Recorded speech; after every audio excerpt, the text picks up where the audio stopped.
بنے ہوئے جو راستے اللہ نے بنائے ہیں، پیدا فرمائے ہیں، جو ہماری آنکھوں سے پوشیدہ ہیں، ہماری آنکھیں وہ چیزیں نہیں دیکھ سکتی، ان کے درمیان حجاب حائل ہیں، ہم ان کو عبور نہیں کر سکتے، وہ چیزیں ہم نہیں دیکھ سکتے، وہ اللہ رب العزت نے بے شک بنائی ہیں۔ تو جو معراج ہے وہ نورانی روحانی آسمانوں پہ بنے ہوئے راستے ہیں۔ اور معراج النبی سے کیا مراد ہے؟ معراج النبی سے مراد یہ ہے کہ سرکار مدینہ کا حالت بیداری میں رات کے کچھ تھوڑے سے مختصر سے حصے میں سرکار کا مسجد حرام سے مسجد اقصیٰ تشریف لے جانا، اور مسجد اقصیٰ سے پھر آسمانوں پر تشریف لے جانا، اور پھر آسمانوں سے سدرۃ المنتہا تشریف لے جانا، اور سدرۃ المنتہا سے آگے صریف الاقلام پر تشریف لے جانا، اور پھر صریف الاقلام سے آگے عرش معلیٰ پر تشریف لے جانا، اور پھر عرش معلیٰ سے آگے قاب قوسین پر تشریف لے جانا، اور حالت بیداری میں اپنے سر کی دونوں آنکھوں سے اپنے رب کا دیدار فرمانا۔ یہ معراج النبی کی تعریف ہے، یہ معراج رسول کی تعریف ہے، اور ہم سب مسلمانوں کا اسی پہ ایمان ہے، اسی پہ عقیدہ ہے کہ اللہ رب العزت نے سرکار کو خواب میں معراج نہیں کروائی، حالت بیداری میں معراج کروائی۔ اور اس کی ابتدا کہاں سے ہوئی؟ اس کی ابتدا ہوئی مسجد حرام سے، اور اس کی انتہا کہاں ہوئی؟ اس کی انتہا ہوئی کہ سرکار نے جب اپنے سر کی آنکھوں سے اپنے رب کا دیدار کیا، یہ اس کی انتہا ہوئی۔ تو یہ سارا کا سارا جو حضور کو رب نے سیر کرائی، تو یہ معراج النبی کا واقعہ مشہور ہے۔ میرے دوستوں، بات یہ ہے کہ اس پہ بڑا طویل کلام ہے، بڑی طویل گفتگو ہے، اور یہ حضور کے سرکار مدینہ کے خصائص کبریٰ میں سے ہے، یہ خصائص اخص خصائص رسول میں سے ہے معراج کا واقعہ۔ تو یہ حضور کا خاصہ ہے معراج کا واقعہ، کہ اللہ فرماتا ہے نا کہ پاک ہے وہ ذات جو بہت ہی رات کے قلیل سے وقت میں، مختصر سے وقت میں اپنے مقدس بندے کو لے گئی مسجد حرام سے مسجد اقصیٰ تک، مختصر سے وقت میں رات کے اپنے مقدس بندے کو وہ پاک ذات لے گئی۔ وہ مختصر سا وقت کتنا ہے میرے دوستو؟ وہ 1 سیکنڈ ہے، وہ 5 سیکنڈ ہے، وہ 1 منٹ ہے، وہ آدھا گھنٹہ، پونا گھنٹہ، 1 گھنٹہ ہے۔ یہ مختصر وقت کوئی نہیں جانتا، اس مختصر وقت کو کوئی نہیں جانتا، اور یہ اللہ جانتا ہے، اللہ کا حبیب جانتا ہے کہ مختصر وقت کیا ہے۔ میرے دوستوں، بات یہ ہے کہ جب سرکار معراج پہ تشریف لے گئے اور آسمانوں میں تشریف لے گئے، تو جب سرکار واپس آئے، عرش معلیٰ سے واپس آئے، رب کا دیدار کر کر واپس آئے، تو میرے دوستوں، آپ کا جو بستر تھا وہ اسی طرح گرم تھا، آپ کے دروازے کی زنجیر وہ اسی طرح ہل رہی تھی، اور آپ کے امامے سے کی ٹکرانے کی وجہ سے درخت کی جو شاخیں ہلی تھی اسی طرح ہل رہی تھی، وہ اسی طرح ہل رہی تھی۔ تو میرے دوستو، یہ صرف اللہ کی قدرت، اللہ اپنی قدرت کاملہ دکھاتا ہے کہ وہ ہر چیز سے، ہر عیب سے پاک ذات ہے، اور وہ جو چاہے کر سکتی ہے، ہر چیز پر قادر ہے۔ تو وہ اپنے مقدس بندے کو، اپنے مقدس رسول کو آن کی آن میں عرش معلیٰ پر لے گئے، اور آن کی آن میں واپس لے گئے۔ میرے دوستوں، وہ مجھے بات یاد آتی ہے کہ حضرت سلیمان علیہ السلام تھے، ان کو اللہ نے بڑی شان عطا فرمائی، اور ان کی بڑی شان تھی، ان کے لیے ان کی تو یہ شان تھی کہ جن و انس، وہ شیاطین ان کے اوپر ایمان لے کر آئے۔ حضرت سلیمان علیہ السلام وہ شیاطین سے کام لیتے تھے، لوگوں سے تو لیتے ہی لیتے تھے، شیطانوں سے بھی کام لیتے تھے۔ شیطان جو تھے وہ آپ کے تابع تھے، جن آپ کے تابع تھے، اور آپ کا کیسا عظیم لشکر تھا کہ ہوائیں آپ کے لیے مسخر تھیں، آپ کا تخت ہواؤں میں اڑتا تھا، پرندوں سے آپ کلام فرماتے تھے، اور آپ کا ایک عظیم لشکر تھا جس میں پرندے تھے، جس میں درندے تھے، جس میں ہوائیں تھیں، جس میں کیا کیا اللہ نے آپ کو شان و قدرت کیا کیا عطا نہیں فرمائی تھی۔ لیکن آپ ذرا یہ دیکھو کہ قرآن پاک میں آیا نا کہ ایک علم والے کو اللہ نے یہ علم عطا کیا کہ اس نے سلیمان علیہ السلام سے عرض کی کہ ملکہ بلقیس کا جب تخت منگوانا تھا تو اس حضرت سلیمان نے کہا نا کہ کون ہے جو میرے پاس ملکہ بلقیس کا تخت لے کر آ جائے. اب ملکہ بلقیس جو تھی وہ بیٹھی تھی یمن میں، وہ یمن میں رہتی تھی، وہ یمن کی ملکہ تھی. حضرت سلیمان کہیں یہ شام کے علاقوں میں رہتے تھے. تفسیر آتی تفسیروں میں بات آتی ہے بہت کوئی ہزاروں کلومیٹرز کے فاصلے پہ تھے. تو جن نے کہا تھا کہ میں آپ کے دربار ختم ہونے سے پہلے آپ کی خدمت میں پیش کر دوں گا، تب اس پہ قادر تھا.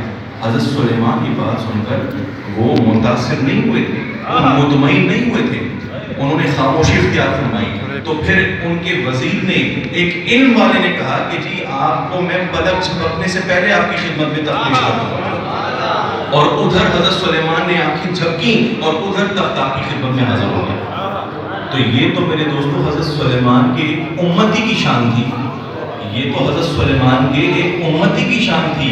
اور اس امتی کا تفاصیل میں نام آتا ہے آصف بن برقیہ. اس کو آصف بن برقیہ کے نام سے یاد کرتے ہیں. وہ حضرت سلیمان کا وزیر تھے. وہ ارے یہ ان کی شان تھی تو امام الانبیاء کی کیا شان ہوگی، اور ان کے وزراء کی کیا شان ہوگی، اور ان کی امت کے ولیوں کی اور صحابیوں اور تابعین کی کیا شان ہوگی. تو میرے دوستو جب آصف بن برقیہ آن کی آن میں وہ ملک یمن سے تخت لے کر آ سکتا ہے تو کیا رب العزت اپنے حبیب کو آن کی آن میں آج پر نہیں لے کے جا سکتا اور پھر واپس نہیں لے کے آ سکتا. تو میرے دوستو یہ معراج کا واقعہ بالکل آیتیں اس میں آئیں. بعض لوگ کہتے ہیں کہ نہیں وہ تو مسجد حرام سے مسجد اقصیٰ کی بات آئی ہے، آگے آسمانوں کا ذکر نہیں آیا، عرش معلیٰ اور سدرۃ المنتہیٰ کا ذکر نہیں آیا. سنی جو ہے عشق رسول میں یہ مبالغہ کرتے ہیں. میرے دوستوں مبالغہ نہیں کرتے. جس ذات نے مسجد اقصیٰ کی سیر کرائی آن کی آن میں، وہ عرش پہ بھی آن کی آن میں لے کے جا سکتے ہیں. اور یہ بالکل حقیقت ہے کہ سرکار کا صرف مسجد اقصیٰ تک کی سیر نہیں ہے بلکہ آسمانوں تک کی سیر ہے، اور پھر آپ کی عرش معلیٰ اور پھر اپنے رب کا دیدار ہے. اور وہ قرآن کی مشہور آیت ہے لقد رأى من آیات ربہ الکبریٰ، لقد رأى من آیات ربہ الکبریٰ. یہ پورا واقعہ معراج کا انہی سورہ نجم کی آیتوں میں بیان ہوا ہے. تو یہ لقد رأى من آیات ربہ الکبریٰ کہ بے شک ہمارے بندے نے ہماری سب سے بڑی نشانی کو دیکھا، بے شک ہمارے پیارے رسول نے، ہمارے حبیب نے ہماری سب سے بڑی نشانی کو دیکھا. تو مفسرین نے کیا لکھا اس بات پہ؟ انہوں نے لکھا کہ جو سب سے بڑی نشانی ہے وہ خود رب العزت کی ذات ہے، وہ خود رب العزت کی ذات. تو سرکار نے رب العزت کا خود اپنی سر کی آنکھوں سے مشاہدہ فرمایا، دیدار فرمایا. پھر دوستو بات یہ ہے کہ معراج کا واقعہ اس کو 5 حصوں میں لوگوں نے تقسیم کیا. 5 حصوں میں پہلا حصہ کیا؟ پہلا حصہ یہ کہ سرکار کا براق پہ سوار ہونا، براق پہ سوار ہونا. اور براق جو ہے وہ برق کی جمع ہے، اور برق کہتے ہیں بجلی کو، برق کہتے ہیں بجلی کو. سرکار بجلی پہ برق پہ سوار نہیں ہوئے، سرکار براق پہ سوار ہوئے جو برق کی بھی جمع ہے، جو بجلی کی بھی جمع ہے. تو کتنی بجلیوں پہ سرکار سوار ہوئے، یہ سرکار کی شان ہے. تو سرکار کا سفر معراج جو ابتدا ہوتی ہے وہ ابتدا براق سے ہوتی ہے. سرکار براق پہ سوار ہوتے ہیں. اور براق کہاں تک جاتا ہے سرکار کو لے کے؟ براق مسجد حرام سے مفسرین نے لکھا مسجد اقصیٰ تک جاتا ہے.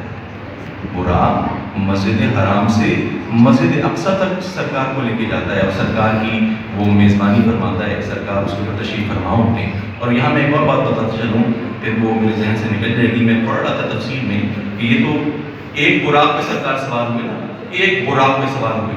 اور روایتوں میں آتا ہے کہ انبیاء علیہ السلام جو پرانے گزرے نبی، ان کے لیے بھی براق ہوتے تھے. حضرت ابراہیم علیہ السلام جب حضرت اسماعیل علیہ السلام سے ملنے آتے تھے مکہ، تشریف لاتے تھے اپنی بیوی سے اور اپنے بچے اسماعیل علیہ السلام سے ملنے، تو براق پر تشریف لاتے تھے، براق پر تشریف لاتے تھے. تو اس طرح دیگر انبیاء کرام سے یہ براق کو نسبت ہے. لیکن جو معراج النبی کے دن کی رات کو جو جس براق پہ سرکار سوار ہوئے، وہ خاص سرکار کے لیے اللہ نے بنایا. اور پھر میرے دوستوں سرکار کے لیے ایک براق نہیں ہے، روایتوں میں آتا ہے کہ 40,000 براق جنت کی چراگاہوں میں وہ سرکار کے ملک ہیں، اور وہ سرکار کے مالک ہیں، سرکار کی مشتاق ہیں، سرکار کی ملکیت ہے وہ 40,000 براق جو جنت کی چراگاہوں میں چل رہے ہیں، تو یہ سرکار کی شان ہے۔ تو براق پر سرکار سوار ہوئے مسجد حرام سے مسجد اقصیٰ، یہ پہلا حصہ۔ دوسرا حصہ کون سا کہ سرکار پھر مسجد اقصیٰ سے تشریف لے گئے آسمان دنیا تک، پہلے آسمان دنیا تک تشریف لے گئے، اور وہ کس چیز پہ گئے؟ وہ گئے سرکار سیڑھیوں پر، جو نورانی سیڑھیاں ہیں، جو معراج ہے، نورانی سیڑھیاں زینے، اس پر سرکار تشریف لے گئے۔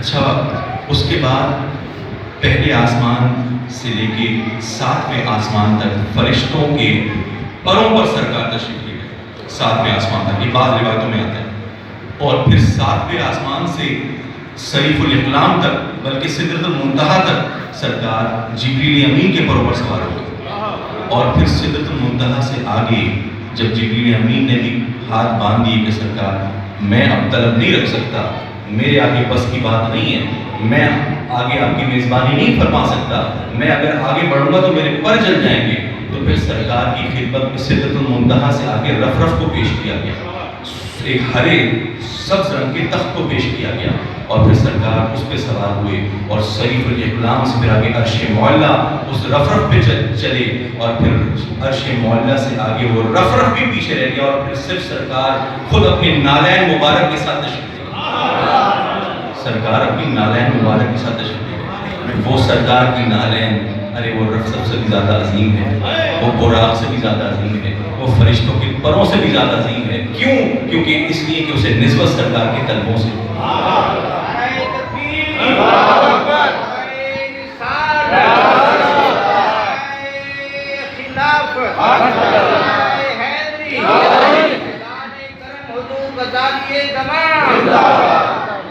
دوستو بات یہ ہے کہ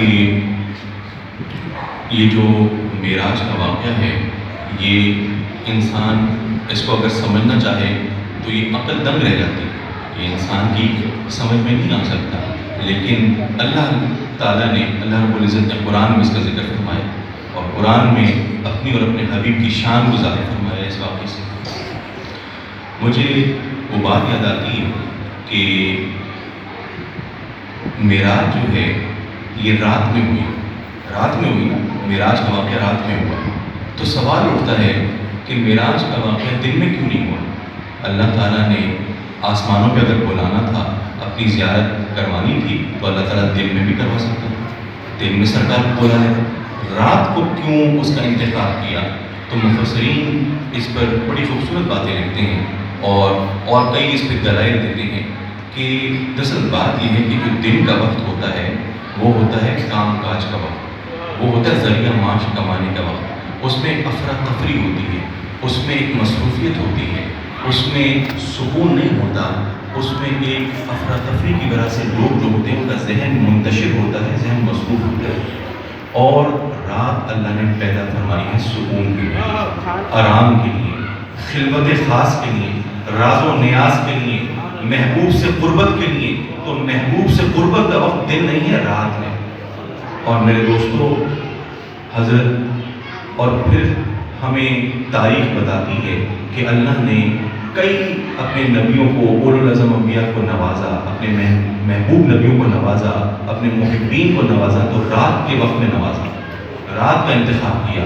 دیکھو حضرت ابراہیم علیہ السلام کا ذکر آیا تو اللہ نے فرمایا کہ ہم نے اپنے خلیل کو رات کو ایک چمکتا ہوا ستارہ دکھایا، ہم نے اپنے خلیل کو رات میں ایک چمکتا ہوا ستارہ دکھایا۔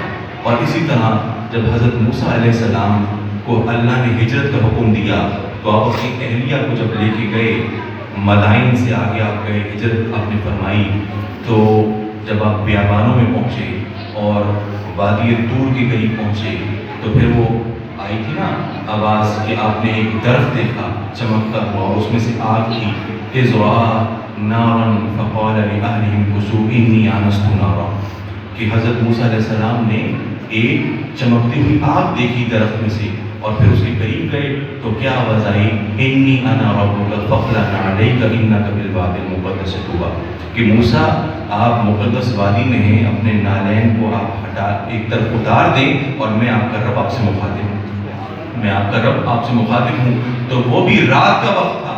ارے حضرت موسیٰ سے کلام فرمایا، ان سے قریب جب اللہ قریب ہوا تو اس کا بھی انتخاب رات میں کیا، اور سرکار مدینہ نے چاند کو جو 2 ٹکڑے کیا تھا وہ بھی رات میں کیا تھا۔ مدینے کی طرف جب ہجرت فرمائی تھی تو وہ بھی رات میں فرمائی تھی۔ غار ثور میں جب قیام فرمایا تھا تو وہ بھی رات میں فرمایا تھا۔ جنات آپ کے اوپر ایمان لے کر آئے تھے تو وہ بھی رات میں لے کر آئے تھے۔ میرے دوستو، اس لیے اللہ تعالیٰ نے خلوت خاص کا وقت عطا فرمایا کہ میں اپنے حبیب سے رات میں قریب ہوں، میں اپنے حبیب سے رات میں قریب ہوں۔ اور مجھے وہ بات یاد آئی، ابھی میں نے کہا نا حضرت موسیٰ کے حوالے سے میں نے ذکر کیا، تو حضرت موسیٰ کو کیا فرمایا کہ موسیٰ برکت والی وادی میں ہو، اپنے نالین کو اتار لو، فَخْلَعْ نَعْلَيْكَ إِنَّكَ بِالْوَادِ الْمُقَدَّسِ طُوًى، قرآن کی آیت ہے کہ اپنے نالین اور جوتوں کو اتار لو، تم پاک وادی میں ہو، برکت والے وادی میں ہو، اور ادھر رف رف بھی پیچھے رہ جاتا ہے، اور سرکار مدینہ اپنے نالین کے ساتھ ساتھ اللہ کا دیدار فرماتے ہیں۔ ہمارے دوستو، یہ کچھ اس کے اسرار و رموز ہیں رات میں معراج کروانے کے۔ اور پھر مجھے ایک بات یاد آئی کہ مسجد اقصیٰ کا جو خاص ذکر اللہ نے فرمایا نا، یہاں پہ بھی میں آپ کو ایک بات بتاتا چلوں، مجھے کچھ نظروں سے گزری بات کہ مسجد اقصیٰ بھی بڑی فضیلت والی مسجد ہے، بڑی عظیم مسجد ہے۔ وہ حضور کی کنیز حضرت میمونہ رضی اللہ تعالیٰ عنہا، انہوں نے سرکار سے عرض کی، یا رسول اللہ ہمیں مسجد اقصیٰ کے بارے میں کچھ بتائیں، ہمیں مسجد اقصیٰ کے بارے میں کچھ بتائیں۔ تو سرکار نے فرمایا کہ مسجد اقصیٰ بڑی برکت والی مسجد ہے، اس میں یہیں پر حشر قائم ہوگا، یہیں پر حشر قائم ہوگا، اگر تمہارے بس میں ہو سکے تو وہاں پہ نوافل پڑھ لیا کرو، اگر تمہارے بس میں ہو سکے تو وہاں پہ نوافل پڑھ لیا کرو۔ اور پھر بعض روایتوں میں آتا ہے کہ حضور کی ازواج نے سرکار سے عرض کی، یا رسول اللہ اگر مسجد اقصیٰ ہم جانے کی صلاحیت نہ رکھتے ہوں، ہمارے پاس گنجائش نہ ہو تو کیا کریں؟ تو سرکار نے فرمایا اگر تم مسجد اقصیٰ جانے کی صلاحیت نہیں رکھتے تو تم زیتون کا تیل وہاں پہ بھیج دیا کرو، جن سے مسجد اقصیٰ میں چراغ جلائے جائیں گے، اور ان چراغ کو جلانے کا بھی اتنا ہی ثواب ہوگا جتنا وہاں پہ نوافل پڑھنے کا ثواب ہوگا۔ ان چراغ جلانے کا بھی وہاں پہ اتنا ہی ثواب تمہیں ملے گا جتنا نوافل پڑھنے کا ملے گا۔ اور پھر حضرت ابو ذر نے عرض کی، یا رسول اللہ یہ مسجد اقصیٰ کی کیا فضیلت ہے؟ تو میرے آقا نے فرمایا کہ سب سے پہلی مسجد مسجد حرام بنائی گئی، سب سے پہلی مسجد مسجد حرام تھی جو حضرت ابراہیم علیہ السلام نے تعمیر کی۔ اس کے بعد حضرت یعقوب علیہ السلام نے مسجد اقصیٰ کو بنایا، حضرت یعقوب علیہ السلام نے مسجد اقصیٰ کو بنایا۔ تو حضرت ابو ذر نے عرض کی، اور اس کے بعد حضرت سلیمان نے اس کی تجدید کی، اس کی توسیع کی، اس کی مرمت کی حضرت سلیمان نے۔ تو حضرت ابو ذر نے عرض کی، یا رسول اللہ ان دونوں مساجد کے درمیان کتنا وقت ہے؟ تو میرے آقا نے فرمایا 40 سال، 40 سال کا فرق ہے، یہ روایتوں میں آتا ہے۔ اور مسجد اقصیٰ کے حوالے سے ایک اور آخری بات کروں کہ روایتوں میں یہ بھی آتا ہے کہ سرکار مسجد اقصیٰ کیوں تشریف لے گئے، اس کی بڑی حکمتیں وہ میں آپ کے سامنے کچھ گزارشات پیش کروں گا، لیکن ایک جو روایت آتی ہے وہ یہ آتی ہے کہ مسجد اقصیٰ کے جو ستون تھے نا، ستون، وہ بڑی دعائیں مانگتے تھے، وہ دعائیں مانگتے تھے رو رو کے رب العزت کی بارگاہ میں کہ اے بار تعالیٰ ہم نے تیرے سارے انبیاء کرام کی زیارت کی ہے، ہم نے ابراہیم علیہ السلام کو بھی دیکھا ہے، ہم نے موسیٰ علیہ السلام کو بھی دیکھا ہے، ہم نے داؤد و سلیمان کو بھی دیکھا ہے، ہم نے عیسیٰ ابن مریم کو بھی دیکھا ہے۔ اے رب العزت اب امام الانبیاء خاتم النبیین محمد مصطفیٰ کی زیارت کروا دے، اب خاتم الانبیاء محمد مصطفیٰ کی زیارت کروا دے۔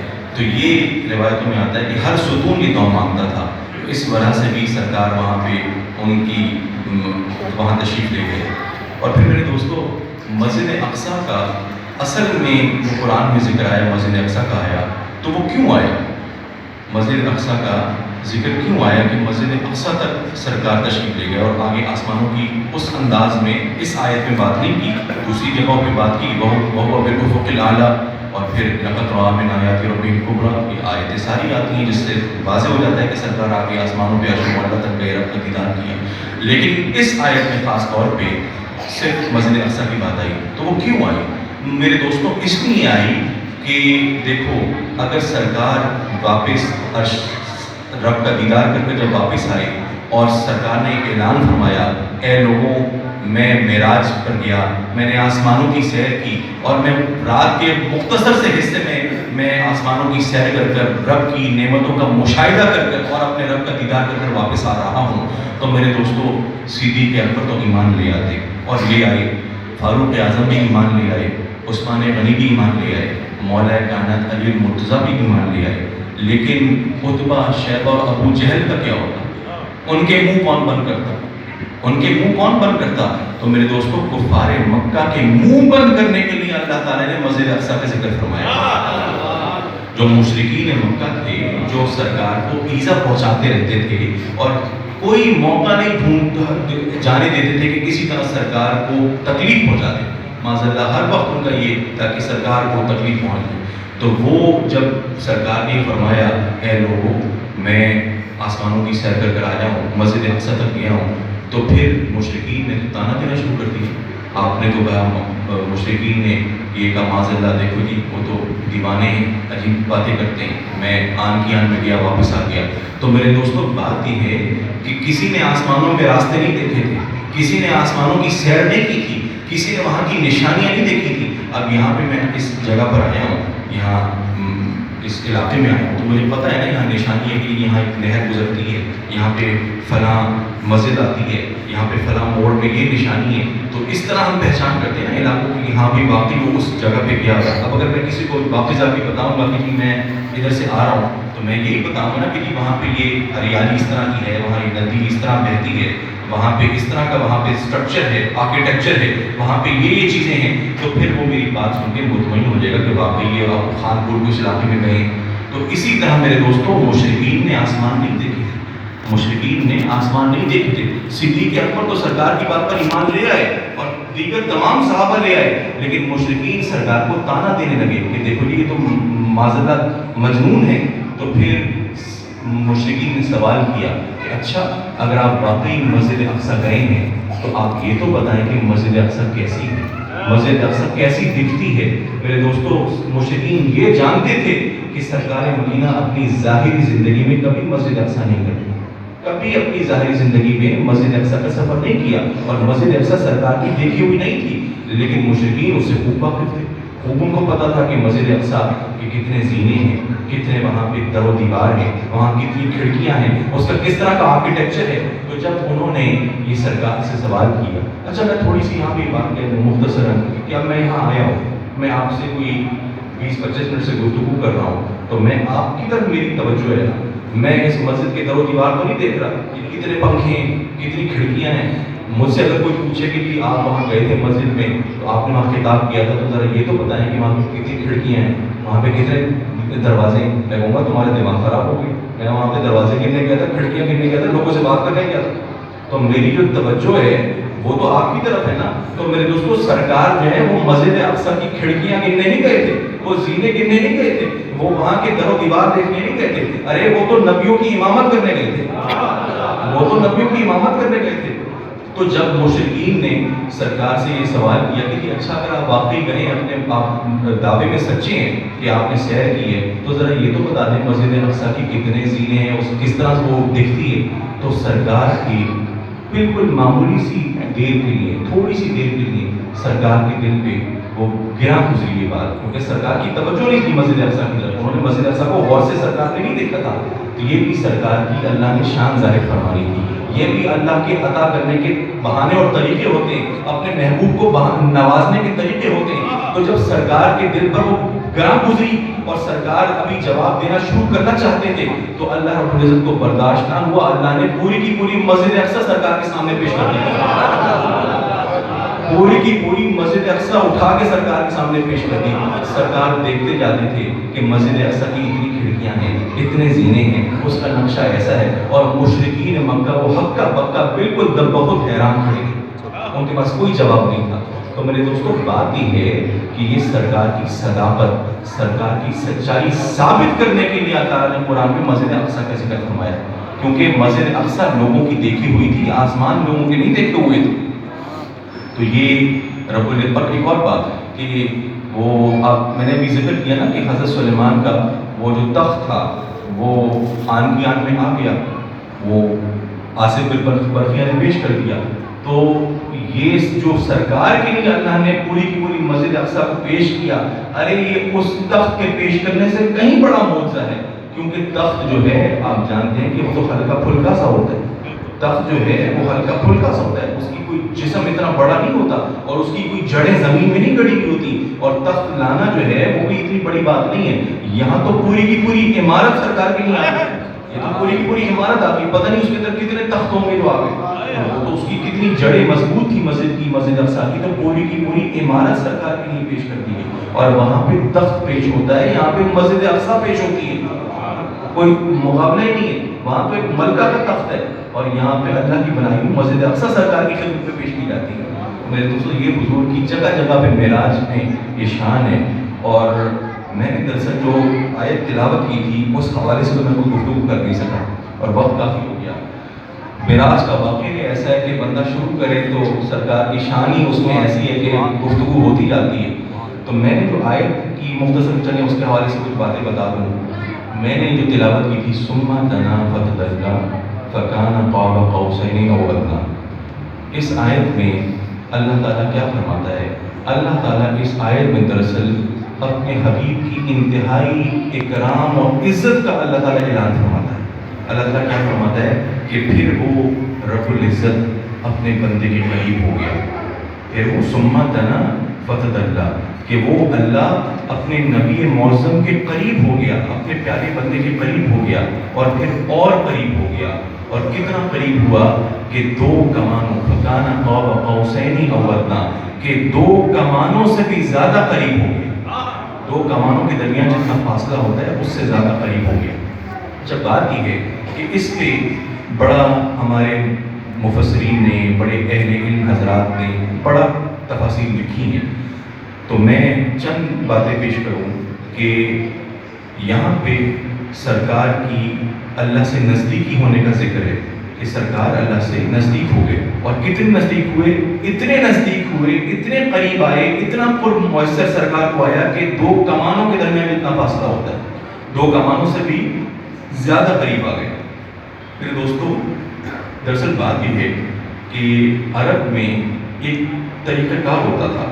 عرب میں ایک رواج قائم تھا، قبائلی رواج کا قائم تھا کہ جو عرب کے قبیلے ہوتے تھے نا، جب ان میں کوئی صلح ہوتی تھی آپس میں اور وہ ایک دوسرے کے ساتھ اتحاد کرتے تھے، ایک دوسرے کے ساتھ کسی بات پہ آمادگی کا اظہار کرتے تھے، تو ان کے جو دو سردار ہوتے تھے نا ان قبیلوں کے، وہ ایک سردار ایک کمان لاتا تھا، دوسرا سردار دوسری کمان لے کر آتا تھا اور پھر وہ آپس میں دونوں کمانیں ملاتے تھے، وہ دونوں سردار، اور وہ دو کمانیں ملاتے تھے اور اس کی وہ جو ڈور ہوتی ہے اس سے وہ تیر کھینچتے تھے اور پھر تیر چھوڑتے تھے.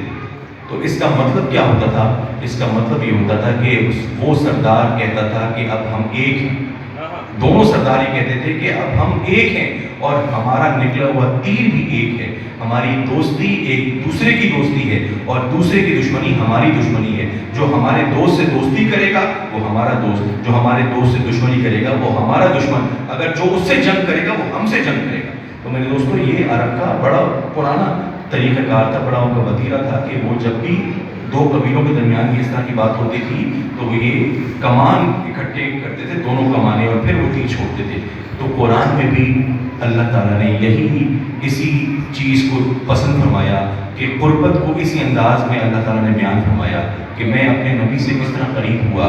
ارے میں اپنے نبی سے اس طرح قریب ہوا کہ اب میری رضا میرے حبیب کی رضا ہے، میری ناراضگی میرے حبیب کی ناراضگی ہے، میری محبت میرے حبیب کی محبت ہے، میری اطاعت میرے حبیب کی اطاعت ہے، میری مجھ سے خریداری میرے حبیب سے خریداری ہے، مجھے ایذا پہنچانا میرے حبیب کو ایذا پہنچانا ہے، مجھے خوش کرنا میرے حبیب کو خوش کرنا. میرے دوستو یہ قرآن کا طریقہ کار ہے. اور مجھے وہ بڑی مشہور حدیث یاد آتی ہے کہ سرکار نے فرمایا، حضرت ابو ہریرہ سے غالباً روایت ہے کہ بڑی مشہور حدیث آپ نے سنی ہوگی کہ حضور نے فرمایا کہ رات کے پچھلے پہر جب تہائی رات باقی رہ جاتی ہے تو وہ بڑا مبارک وقت ہوتا ہے. تو ہر رات جب تہائی رات باقی رہ جاتی ہے، رب العزت آسمان دنیا پر جلوہ گر ہوتا ہے، رب العزت آسمان دنیا پر جلوہ گر ہوتا ہے اور پکارتا ہے، اے میرے بندو، کوئی ہے جو مجھ سے دعا مانگتا ہے کہ میں اس کی دعا کو قبول کروں، کوئی ہے جو مجھ سے سوال کرتا ہے کہ میں اس کو عطا کروں، کوئی ہے جو مجھ سے توبہ مانگتا ہے کہ میں اس کی مغفرت کر دوں۔ تو میرے دوستوں، بات یہ ہے کہ صحیح حدیث سنائی ہے میں نے آپ کو کہ اللہ تعالیٰ آسمان دنیا پہ تہائی رات جب باقی رہ جاتی ہے، رات کے اس پہر میں اللہ تعالیٰ آسمان دنیا پر نازل ہوتا ہے۔ میرے دوستوں، بات یہ ہے کہ اللہ نازل ہوتا ہے، اللہ آتا ہے، اترتا ہے، تو پھر تو ہم کیوں سمجھیں کہ اللہ کا جسم ہے، اللہ ایک جگہ سے دوسری جگہ انتقال کر رہا ہے، وہ حرکت کر رہا ہے، تو پھر تو کیونکہ جو منتقل ہونا ہے، نازل ہونا ہے، ارے اس کے لیے تو جسم ہونا ضروری ہے، اس کے لیے تو جسم ہونا ضروری ہے۔ مثال کے طور پہ ہوائیں ہیں، ان کا جسم نہیں ہے، ان کو نہیں دیکھتے، لیکن ان کی کچھ نہ کچھ تو ان کے اندر ماس ہے، کچھ نہ کچھ تو ان کے اندر طاقت ہے۔ تو میرے دوستوں، ایک جگہ سے دوسری جگہ جانے کے لیے وہ آپ کو جسم چاہیے ہوتا ہے۔ تو یہ جو سرکار نے فرمایا، تو کیا معاذ اللہ جسم اقدس کے ساتھ اترتا ہے؟ اور پھر ہم نے اللہ کو جسم میں کنفائن کر دیا، اس کو محدود کر دیا جسم میں۔ ارے سرکار جو فرما رہے ہیں، حق فرما رہے ہیں، سچ فرما رہے ہیں، سرکار کے دہن مبارک سے جو بات نکلتی ہے وہ تو بالکل حق اور سچ ہوتی ہے۔ دراصل بات یہ ہے کہ مفسرین نے اور ہمارے صالحین نے کیا اس کی تفسیر کی، آپ لوگوں نے، بزرگوں نے بتائی کہ اللہ تعالیٰ جسم سے پاک ہے، اللہ اپنے جسم کے ساتھ نہیں اترتا، اللہ کے انعام اور اس کے اکرام اور اس کی برکتیں اور اس کی رحمتیں آسمان دنیا پہ نازل ہوتی ہیں، اس کی رحمتیں اور اس کی برکتیں آسمان دنیا پہ نازل ہوتی ہیں، جو جس کے لیے جو وہ اللہ تعالیٰ پہ پکارتا ہے کہ ہے کوئی جو میری برکتوں کو سمیٹے، ہے کوئی جو میری رحمتوں کو سمیٹے اس رات کے پہر میں۔ تو میرے دوستوں، اللہ تو جسم سے پاک ہے۔ اسی طرح ثم دنا فتدلی فکان قاب قوسین او ادنی، کہ سرکار اللہ کے قریب ہوئے، اللہ کے نزدیک ہوئے، تو کیا کوئی اللہ کا وہاں پہ جسم تھا جو سرکار اس کے قریب ہوئے؟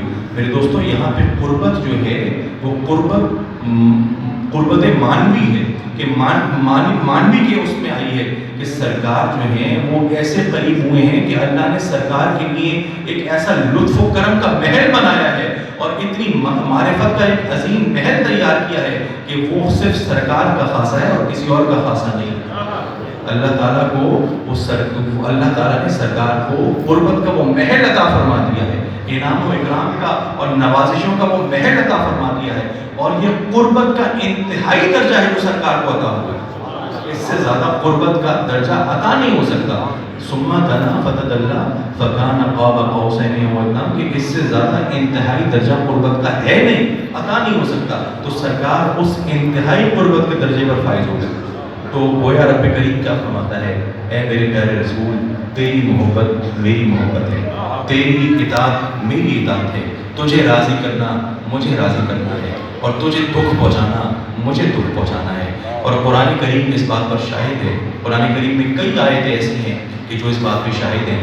دیکھو قرآن پاک میں کچھ آیتیں میرے اس نظر سے گزرتی ہیں، مجھے وہ بات یاد آتی ہے کہ سب سے بڑی مشہور آیت قرآن پاک میں آپ نے کئی دفعہ سنی ہوگی کہ آئی وما رمیت اذ رمیت ولکن اللہ رمی، وما رمیت اذ رمیت ولکن اللہ رمی۔ اللہ تعالیٰ کیا فرماتا ہے، اے پیارے حبیب، آپ نے کنکریاں نہیں پھینکی، آپ نے پتھر نہیں پھینکے جب آپ نے پتھر پھینکے، بلکہ وہ تو آپ کے رب نے کنکریاں پھینکی، بلکہ وہ تو آپ کے رب نے کنکریاں پھینکی۔ میرے دوستو ذرا غور کرو، ذرا سوچو، ارے سرکار نے اپنے ہاتھ مبارک سے کنکریاں پھینکی اور اپنے ہاتھ مبارک سے پتھر پھینکی، لیکن اللہ کیا فرماتا ہے، اللہ فرماتا ہے اے حبیب آپ نے نہیں پھینکی، آپ نے نہیں پھینکی جب آپ نے پھینکی، لیکن وہ تو آپ کے رب نے پھینکی۔ تو اللہ تعالیٰ کیا ہمیں تعلیم دے رہا ہے، اللہ تعالیٰ یہ تعلیم دے رہا ہے کہ رسول کا پھینکنا میرا پھینکنا ہے، رسول کا پھینکنا میرا پھینکنا ہے۔ اور پھر کیا فرمایا، ایک مقام پہ فرمایا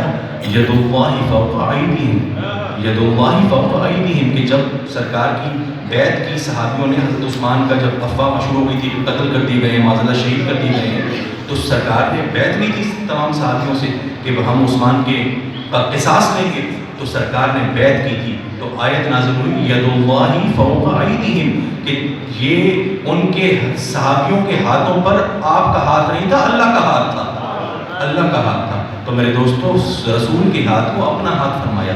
اسی طرح آیا ان الذین یبایعونک انما یبایعون اللہ، کہ جب انہوں نے اللہ کے رسول کی بیعت کی تو انہوں نے اللہ کی بیعت کی. تو میرے دوستو اور آیتیں آئیں لا تقدموا بین یدی اللہ ورسولہ، کہ اللہ سے سبقت نہ کرو، اس کے رسول سے آگے نہ بڑھو، اللہ سے آگے نہ بڑھو. اور پھر آیا یخادعون اللہ، اللہ کو دھوکہ نہ دو. اچھا مجھے یہ بات یاد آتی ہے کہ یہ جو آیت میں نے پڑھی یخادعون اللہ کو دھوکہ نہ دو، اور میں نے کہا نا پڑھی لا تقدموا بین یدی اللہ ورسولہ، کہ اللہ اور اس کے رسول سے آگے نہ بڑھو. تو میرے دوستو اللہ کو کیا دھوکہ دے سکتے ہو؟ اللہ کو دھوکہ دے سکتے ہو؟ اللہ سے آگے بڑھ سکتے ہو؟ اللہ کو دھوکہ دینا تو محال ہے، اللہ سے آگے بڑھنا تو محال ہے. ارے دھوکہ تو اس کو دیا جاتا ہے جس کو خبر نہ ہو، جس کو خبر نہ ہو کہ کیا ہو رہا ہے، دھوکہ اس کو دیتے. تو دھوکہ اللہ کو کیسے دیا جاتا ہے جس چیز کا تصور ہی نہیں کیا جا سکتا؟ ارے وہ تو عالم الغیب والشہادہ ہے، اس کے پاس تو تمام غیب کے علوم ہیں، اس کو دھوکہ کیسے دو گے؟ دھوکہ تو اس کو دیا جائے گا نا کہ جس کے پاس محدود علم ہو. ارے اللہ کو دھوکہ کیسے دو گے اور اللہ سے آگے کیسے بڑھو گے؟ لیکن اللہ تعالیٰ دراصل یہ فرماتا ہے کہ میرے رسول کو دھوکہ نہ دینا اور میرے رسول سے آگے نہ بڑھنا، کیونکہ اگر میرے رسول کو دھوکہ دیا تو تم نے مجھے دھوکہ دیا، اور میرے رسول سے آگے بڑھے تو مجھ سے آگے بڑھے. تو میرے دوستو یہ فَكَانَ قَابَ قَوْسَيْنِ أَوْ أَدْنَىٰ، کہ اللہ کی اطاعت، رسول کی اطاعت، اللہ کا عشق، رسول کا عشق، اللہ سے محبت، رسول سے محبت، اللہ سے وابستگی، رسول سے وابستگی، اللہ کی غلامی، رسول کی غلامی، اور اللہ کو ایذا پہنچانا، رسول کو ایذا پہنچانا. تو یہ اللہ تعالیٰ نے اس آیت کریمہ میں یہ واضح فرما دیا کہ میرا حبیب قرب اور اکرام و انعام اور لطف و کرم کے اس انتہائی درجے پر اس کو فائز فرما دیا کہ اس سے آگے کی درجہ ہے. میرے دوستو دعا کرو اللہ تعالیٰ ہمیں اپنے حبیب کی سچی محبت عطا فرمائے اور اپنے حبیب کی سچی نسبت اور سچی غلامی عطا فرمائے. وآخر دعوانا ان الحمدللہ رب العالمین.